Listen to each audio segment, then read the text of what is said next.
श्री गणेशाय नमः। नारद उवाच प्रणम्य शिरसा देवं गौरीपुत्रं विनायकं भक्तावासं स्मरे नित्यं आयुः कामार्थसिद्धये।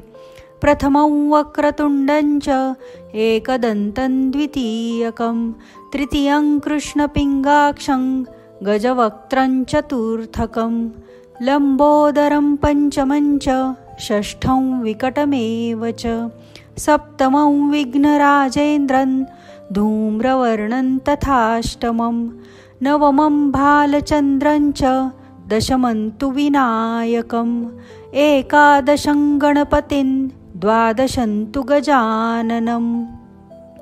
द्वादशैतानि नामानि त्रिसन्ध्यं यः पठेन्नरः न च विघ्नभयं तस्य सर्वसिद्धिकरं प्रभो।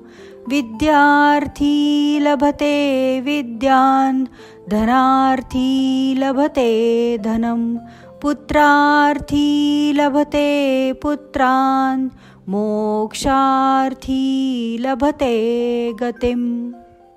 जपेद्गणपतिस्तोत्रं षड्भिर्मासे फलं लभेत् संवत्सरेण सिद्धिं च लभते नात्र संशयः। अष्टभ्यो ब्राह्मणेभ्यश्च लिखित्वा यः समर्पयेत् तस्य विद्या भवेत् सर्वा गणेशस्य प्रसादतः। इति श्रीनारदपुराणे संकटनाशनं नाम श्रीगणेशस्तोत्रं सम्पूर्णम्।